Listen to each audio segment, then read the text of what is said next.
For today's webinar, we have a very exciting lineup for you. We're going to be building a full stack app, which is actually a Substack clone using a couple of tools. So of course, firstly, we are going to be using Locofy to convert our designs into code. Next, we are going to be using Airtable for our data. So I'm going to show you how we can easily create a Airtable database and how we can pull data from Airtable into our app, which has been generated by Locofy. Finally, we'll be showing you how to add Firebase authentication. And this basically allows you to create a different experience for logged in and logged out users. So without further ado, I'm going to jump in to show you what we are going to be cloning today. So in today's session, we are going to be cloning a Substack app. And for those of you who may not be too familiar, Substack is an awesome newsletter management platform that allows independent writers and podcasters to publish directly to audience and get paid through subscriptions. Let's have a look at what the experience looked like for a specific Substack newsletter. So over here, you can see we have a few popular newsletters. Let me click into one of them. And here you'll note that we have a homepage. Here you'll find a couple of articles over here. And if you note carefully, you will see that some of the articles do not have the lock icon. And some of the articles here has the lock icon. So here's the difference. When you click on an article without the lock icon, you can actually view all of the contents. However, if we try to enter a gated contents like one of these, you can see that it's going to stop us after showing a couple of characters. So there's a difference in the logged in and logged out experience.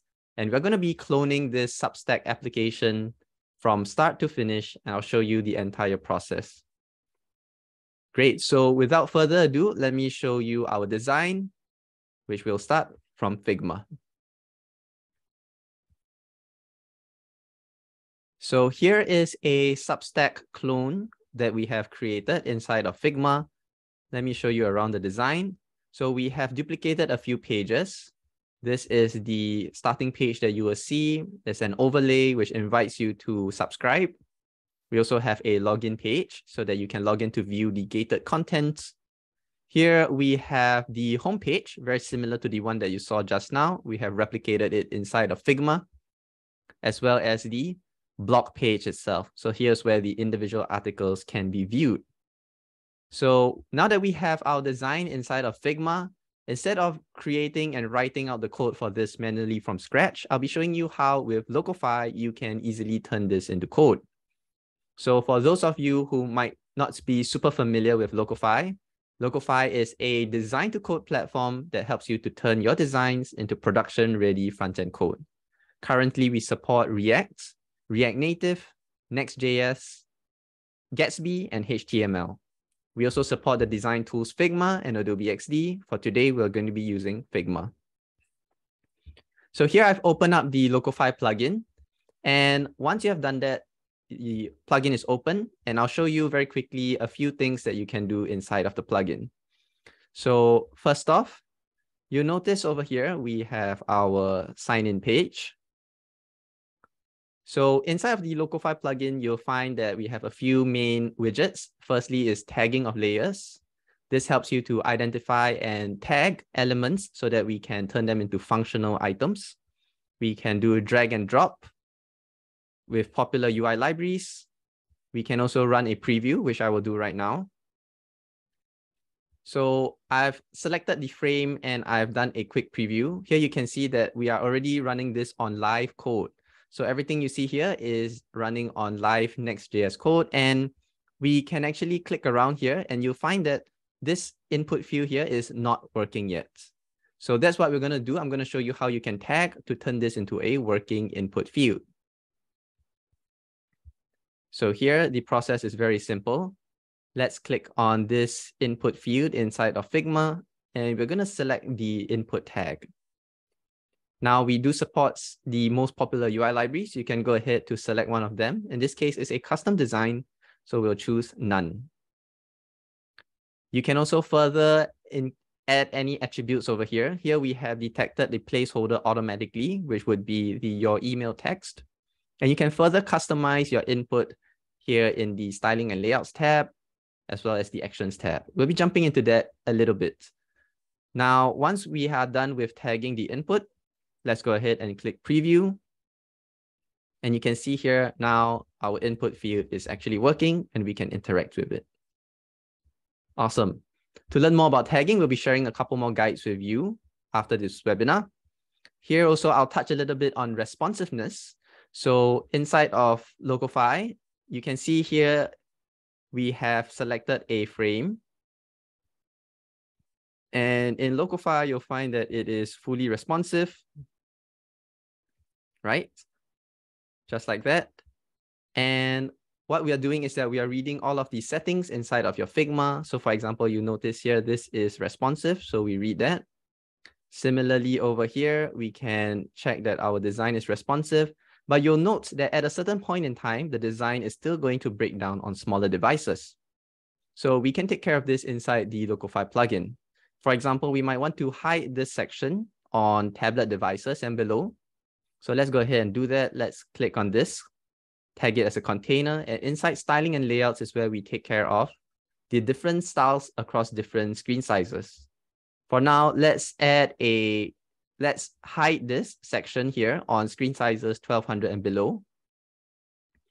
So I'll change this from show to hide. And now that we have taken care of that, let's preview again. And you can see that as I resize this, note that when the screen size reaches less than 1200, the section is going to be hidden. And we have also done something similar for the other sections as well. So here you can see that our design is fully responsive across all the different screen sizes. You can learn more about how we have achieved this and learn and read through a couple more of our guides and watch our guide videos. We'll be sharing more links with you after the webinar. So once you have actually set up your designs inside of Figma and using the Locofy plugin to apply settings, and now that we have previewed and we have seen that everything is working as expected, we can go ahead to sync our designs over to the Locofy Builder where we can view our code. So I'll go ahead and click View Code and click View Code in Builder. So now we'll quickly sync our designs across. Perfect. So now we're going to open it up in our browser. And you can see this is the Locofy Builder. Welcome. There's a few main things that we can do in here. So firstly, we can view our code. As you can see, we have the code for our different pages. Let's have a look at the home page. So this is the code for our home page. And now we want to do a couple more things inside of the Locofy Builder. Here, we can also do this action, which is to create components. Now, for example, we have these two cards over here. And we may want to create a single component so that we can reuse it throughout our entire design. So I'll go ahead to do that. We can do so in a few clicks just by clicking Make Components. And then I will create a new component here called Featured Card. And that's it. So now I've created a new component, and you'll notice that in our code snippets, we have a new JS file, Featured Card. This is the code for this specific component, as well as the CSS for this component.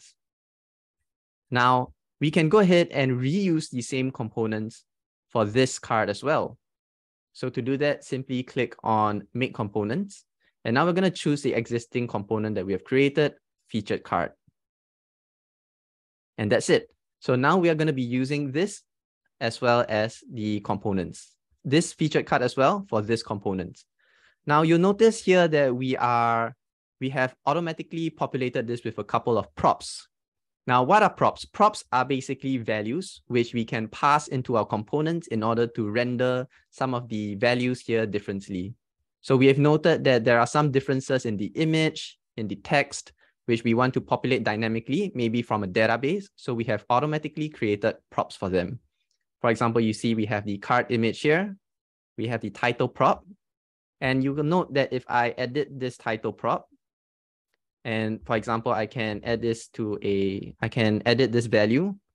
For example, I say title from database. And when I click save, you can see that here, the text now says title from database. So that's how we can easily pass information to the cards to render them differently. So the props that we need will be card image, title, description, lock icon here. We don't need this. We want to have the date over here. Let me zoom in a little bit. We have the date. The heart icon we want to keep constant, so I'll remove the prop. The number of likes and the number of comments.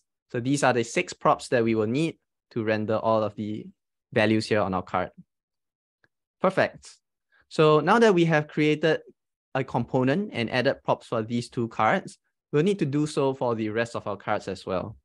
Now, with Locofy, we have recently launched a new feature called Auto Components with Locofy.ai.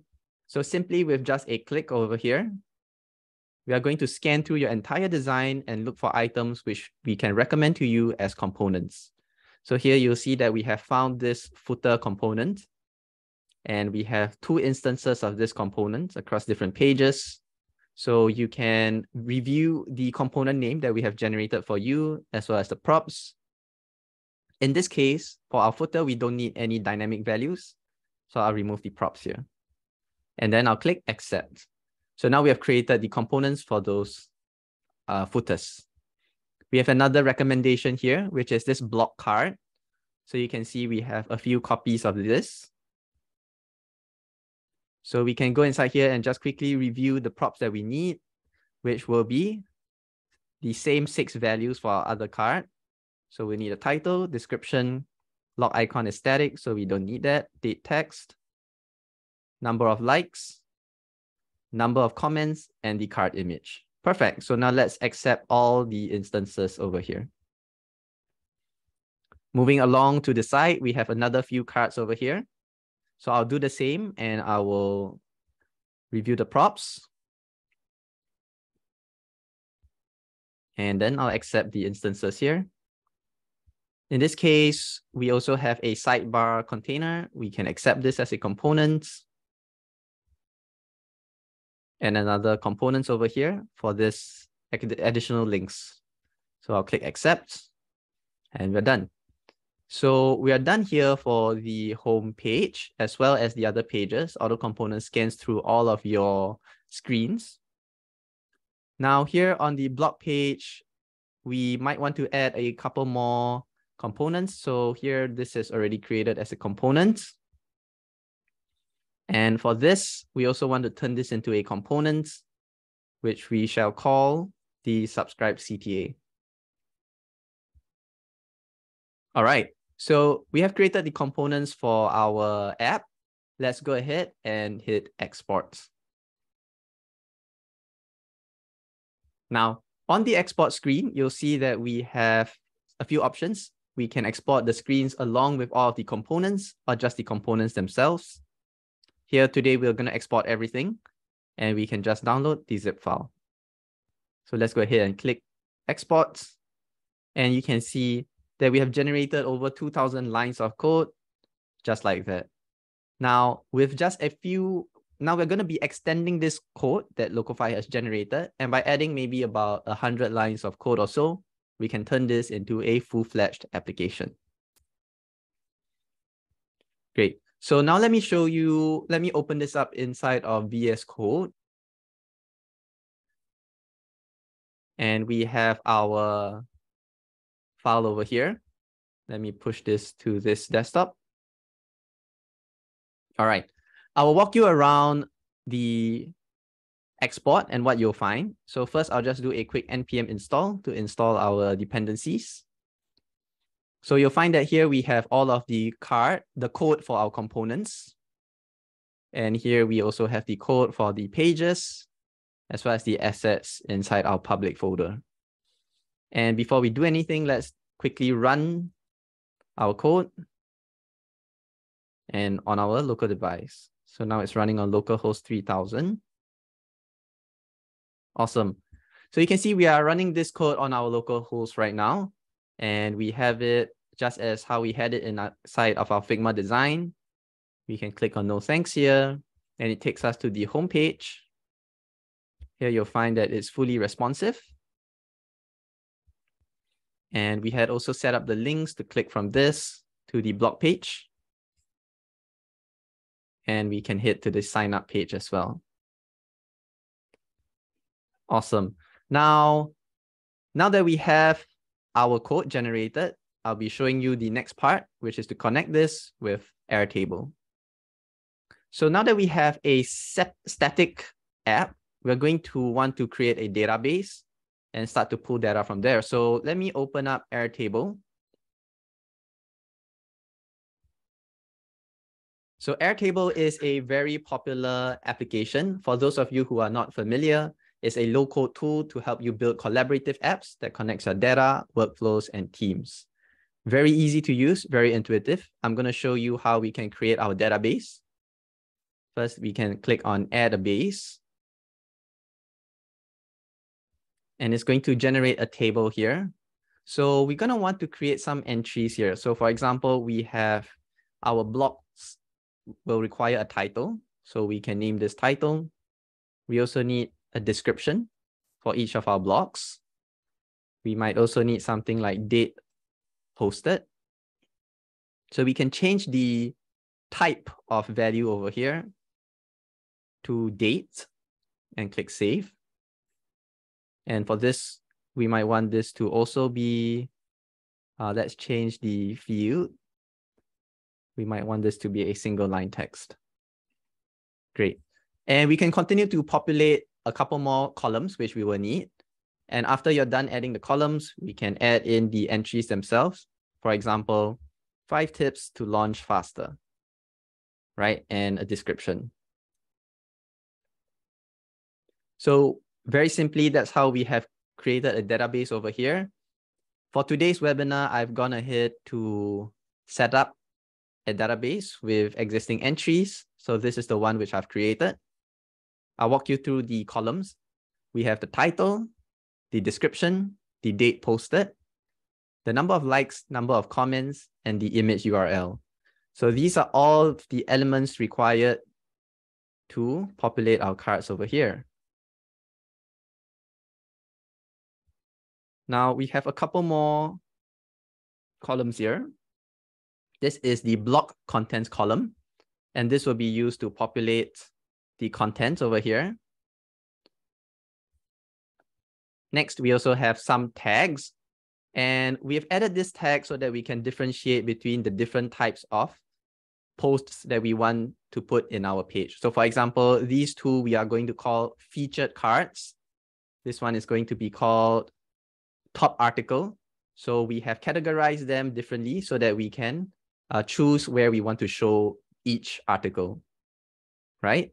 And finally, we have a last column here, which is the locked column.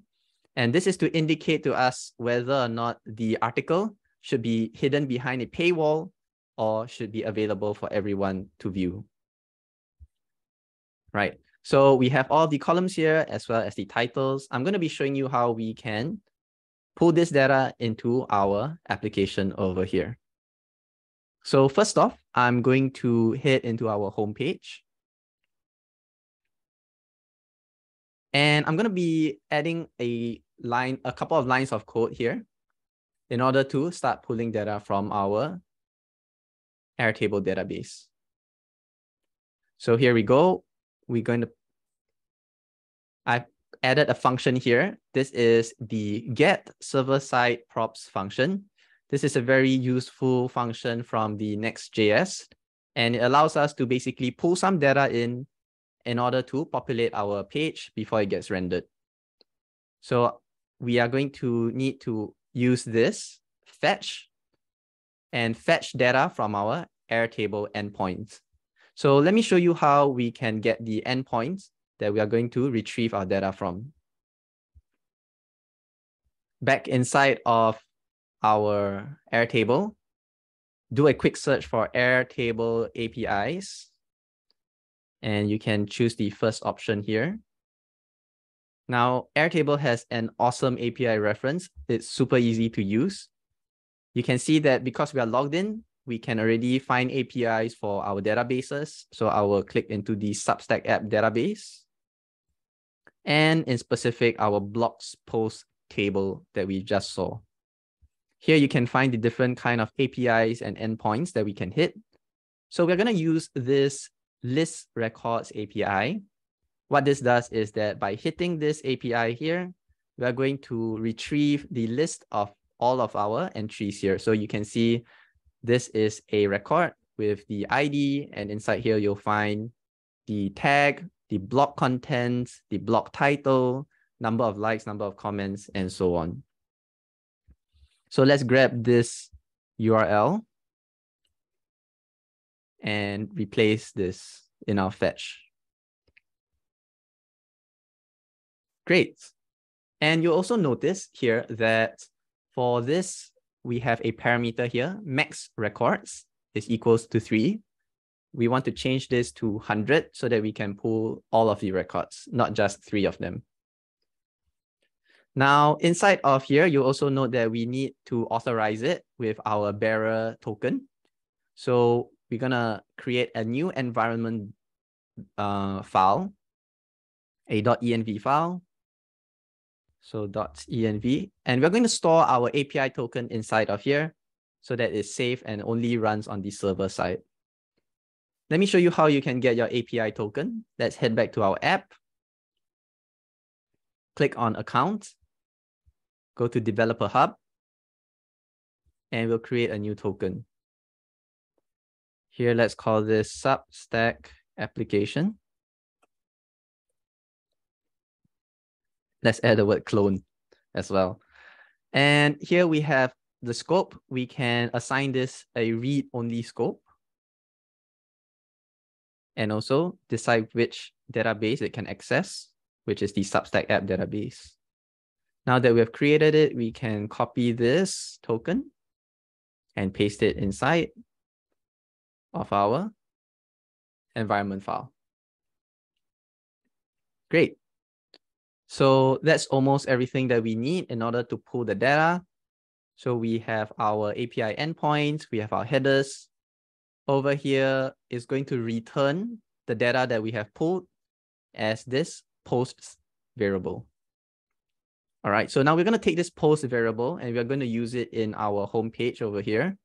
So let's head back up. So let's receive the posts information, right? And we're going to use this post variable to populate our cards. Here you will find that we have these 2 featured cards. They are hard-coded right now to show this contents. Instead, let's dynamically fill up these cards. So I'm going to copy another piece of code over here.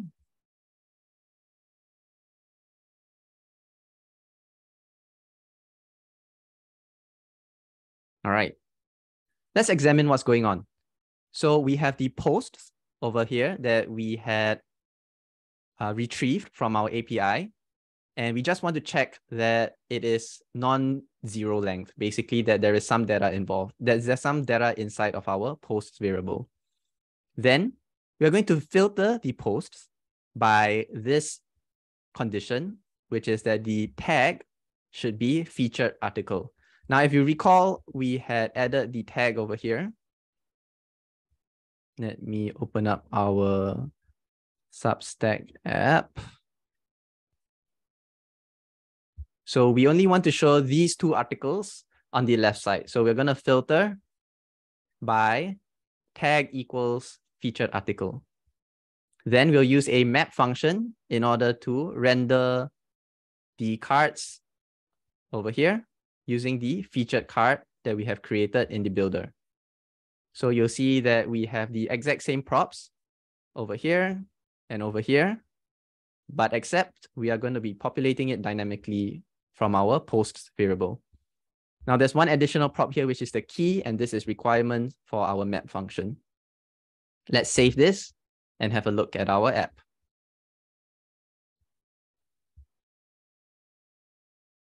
All right, now you can see that we have these 2 cards that have been populated from our Airtable database, and these 2 which were hard-coded. So let's go ahead and remove these 2 cards over here.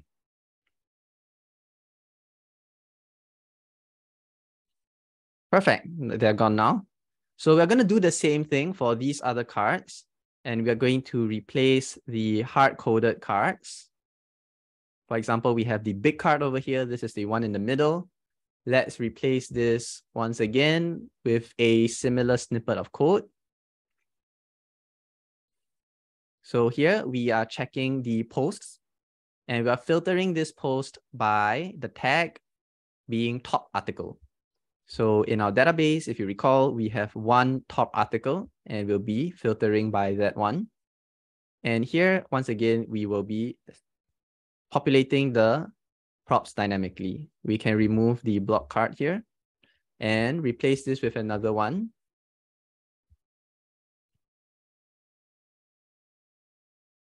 Just like this. So here we are using the filter by block card. Now I'll go ahead and very quickly replace the other static cards with the dynamic ones. So we're going to remove these. And lastly, over here, these are the cards at the bottom. So let's paste it here. And these are the regular posts. So I'm going to remove all of these as well. Awesome. So let's hit save and have a look at our app. Now you can see that we have all of the cards populated from our database. So we have our blocks like design thinking in app development, staying up to date with trends and technologies, and so on. Now, we'll note over here that we also want to have a different setting for some of these cards. So here you can see that we have the lock icon on both cards. But inside of our table, you'll notice that for only one of the featured cards should be locked. This card, choosing the right platform, should not be locked. So I'll show you how you can add the logic for that in the code. Here, let's head back to the featured card. And we're going to pass in a new prop called locked. And we'll pass in the data also from the Airtable entry that we had retrieved. So this is either a true or false value. That's done inside of homepage. We also have to edit the featured card itself. So let's head to the components folder and click on featured cards. Great. So we're going to receive another prop here called locked. And based on that value, we are going to decide whether or not to show our lock icon. So this is the lock icon, 22, line 22. So let's put this in braces and we will say locked. So this is a conditional, which basically says, is locked true? If locked is true, let's show this after the question mark, and then otherwise, so I add a colon here, we are going to show now. So once again, is this locked value true? If so, we will show the locked icon. Otherwise, we will show nothing now. So let's hit save. Perfect. So you can see for this card, we have the locked icon. And over here, there's no more lock icon. Great. Let's have a look at what's next. When we click on this card, it currently takes us to a static page, which is the /block page, right? Same thing here. If I click on this, it sends us to the exact same page. Now we want this card to send us to a different page every time. So for example, it should be block page / some ID, right? Some unique ID over here. So let's go ahead and set that up in code. To do so, very simply, let's head back to homepage. And we're going to pass in another prop, which is ID. And that would be, sorry, braces, item.id. And inside of featured card, let's see what to do with that. So we are going to receive the ID prop. And we're going to use it here. So you can see that we have the href link for the block page. Instead of sending it to the static page, we are going to send this to block page plus ID. All right, let's hit save. So head back to our home page. So when I click on this, you can see it takes us to blog page / this unique ID. Note it ends with 3EN. And here we can click on this other page and it ends in IWJ. Right. So we have our dynamic links set up, and we have to handle how we show the blog page for this link. So let's go ahead back to the code. Now, in order to show this blog page dynamically, we're going to use some dynamic routes over here. And here's how to do it. Inside of pages, let's create another folder called blog page. All right, now we move the blog page code and the CSS into the blog page folder. Let's confirm. And also remember to update the imports. Perfect. So now we have set this up. So /blog page / and then this is the UID. So here we have /blog page, and we will rename this to UID. So we are going to be using some dynamic routing over here. All right. Now, let's go ahead and put our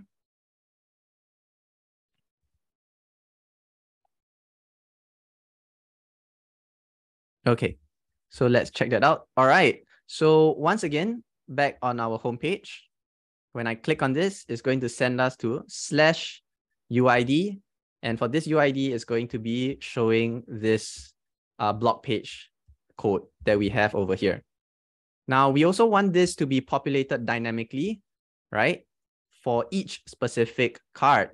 So let's go ahead and do something similar to what we did in homepage. Firstly, let me paste some code at the bottom. All right.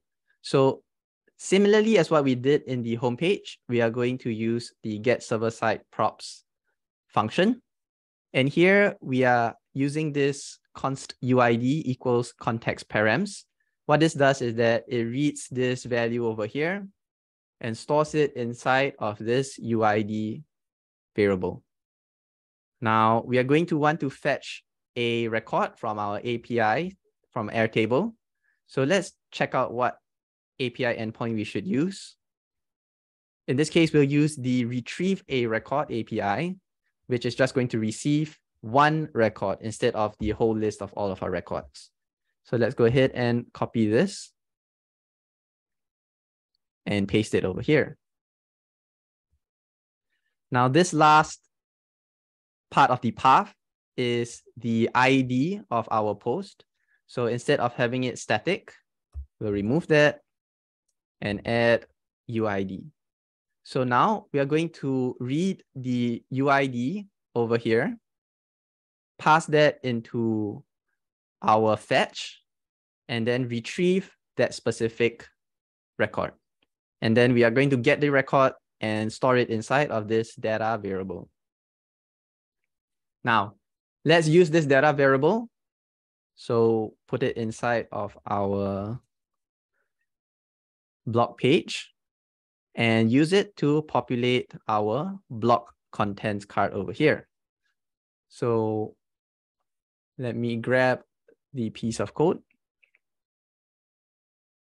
and we'll replace the blog contents component. So now we are going to be populating this with all the dynamic data from our API. Let's hit save. Now come back here.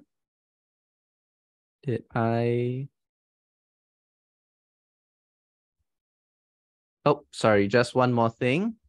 For this data, we need to store it inside of our state variable. So we will create a state variable called post and store the data inside of here. All right. My bad. One more thing, we have to remember to import our useState hook.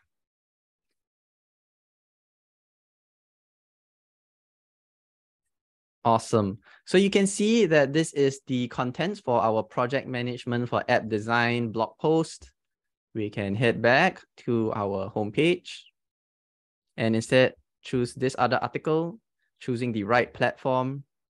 And we have our description, image, and contents all dynamically being populated. So that's how we have successfully leveraged the Airtable database in order to populate our homepage as well as our blog page dynamically. Cool. Now, what if we want a different experience for logged in users versus logged out users? And that's where authentication comes in. Let me show you what the expected outcome should be. So for a unlocked page, we should just see the image, we should see the text, and we shouldn't need to see this over here. Then for the articles which are locked, what we want to do is we want to show a short snippet and then immediately block it out with this call to action. So let me show you how we can set up authentication with Firebase. That brings us to the last part, adding Firebase authentication. We'll go through this very quickly and we'll head into the Q&A. Now, first to create Firebase authentication, head over to your Firebase console. You can create a free account and we can create a new Firebase project over here. So let's click Add Projects and we'll call this Substack Clone. All right. We can go with all the defaults and click Create a Project. While waiting for the project to be set up, let's head back into our code. And we are going to want to create a new file called firebase.js. Inside of here, we are going to write the code for our authentication. So coming back to our Firebase console in Chrome. Once the project is set up, head over to Settings, Project Settings, and click on this. Now we need to register our new application. Let's call it Substack Clone and register our app.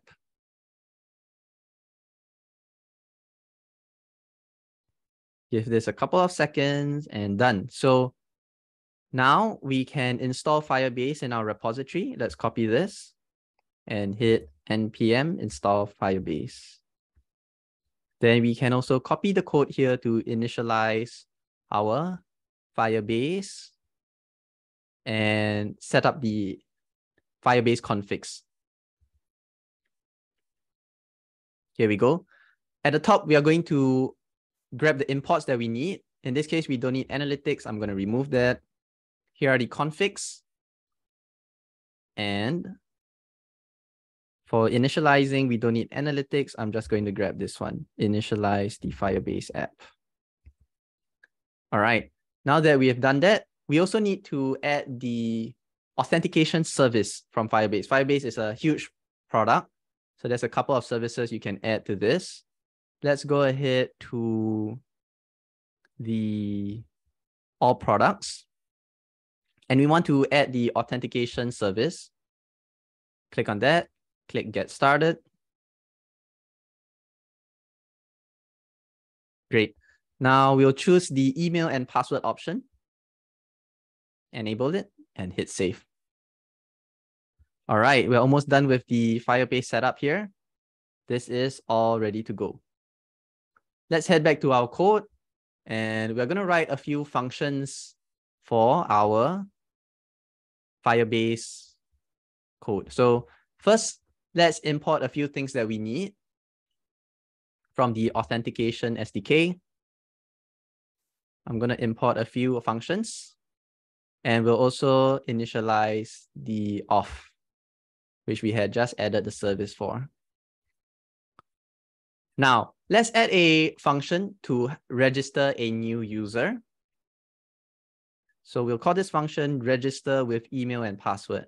And this is going to take two parameters, the email and password parameter.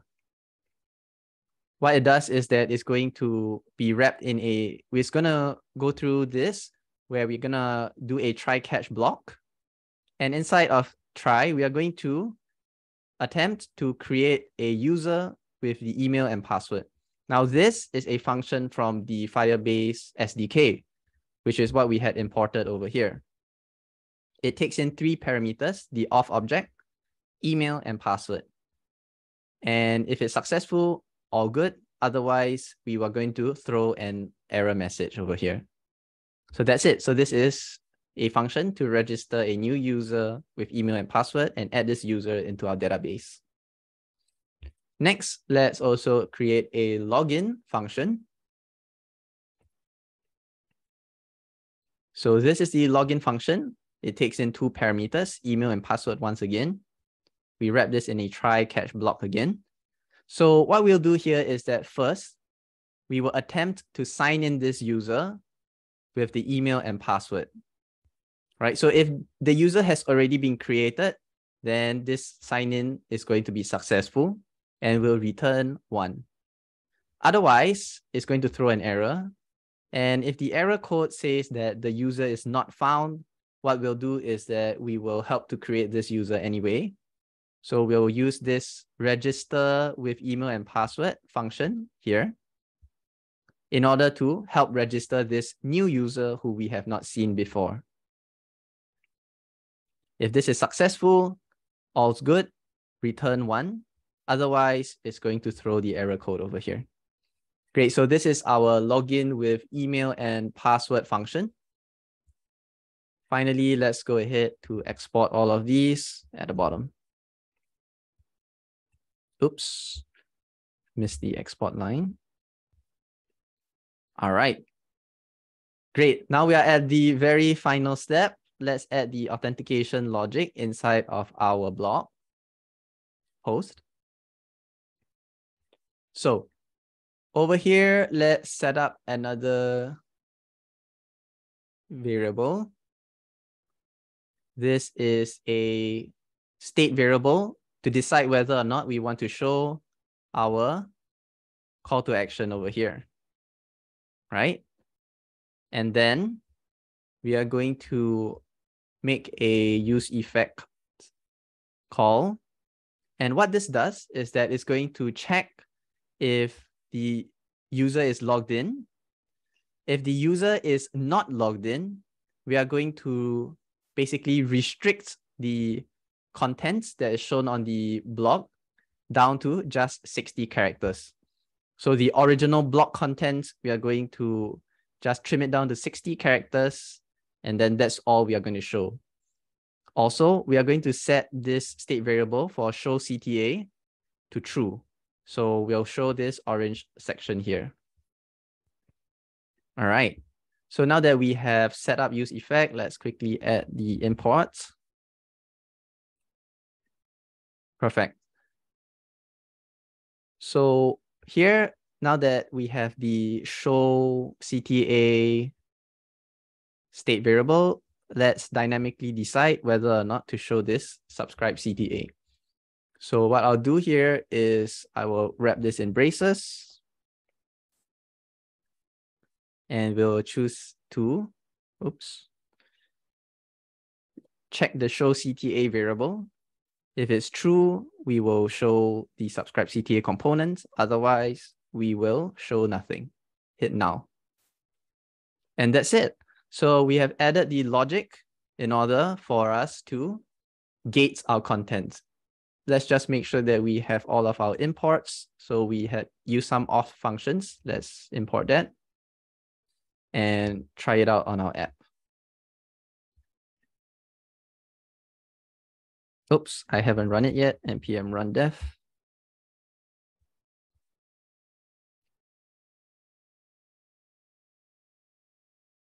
Okay. All right, so we have the locked article here. Let's click on it. Now you see only a couple of characters here and the CTA is shown. And if we head back to the other article, which is unlocked, we can click on it. And here you can see we can view the entire article.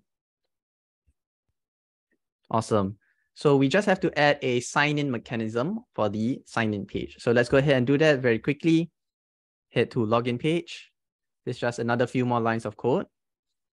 We are going to want to store the values from our inputs. So let's create two state variables, email and password. And further down in our inputs, let's add these. So we are going to store the value every time a keystroke is detected inside of our input field, and same thing for password. All right. Now here we have the on button click. So we're gonna modify this a little bit to do a few more things when you click on the button. So let's head back up. This is the on button click function. And instead of just simply sending us to the home page, what we want to do is something like this. So here we are going to use an async function. What we'll do is that we will use the login with email and password function that we had created inside of Firebase.js, this one here. And if it was successful, r equals to 1, then we will send them to the home page. Otherwise, we will log an error for the console. So that's it. Let's just make sure that we have all of our imports. So we need our login with email and password and use state hook. Perfect. Now let's try that out. So for example, we can sign in with a gibberish email, a gibberish password, and you'll see that we have an alert that says, this is an invalid email. Right? Instead, let's try it with a real email and a password. And click sign in. And because we have not signed in before, we are also going to call the create new user function and then create a new user for that email and sign us in. So now you'll notice that if I click on the locked article, we can actually view the entire article instead of being locked out. Great. So this is going to be the end of our implementation. There's a few more things that you can add. For example, when the user is logged in on the homepage, you might want to show a sign out button instead. So you can learn more about how to do this inside of our video, which we have uploaded on YouTube and our guide and on our blogs, where we were going to show you in detail how you can also set up a different state for your homepage over here.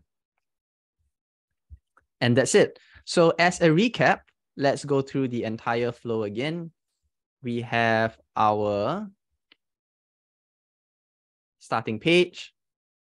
And if we hit no thanks, we are taken to our homepage where we have populated all of this from our data from Airtable. And also we have created an authentication so that we can show or hide content based on whether the user has been logged in or not. So here I'm already logged in. Let me restart this server.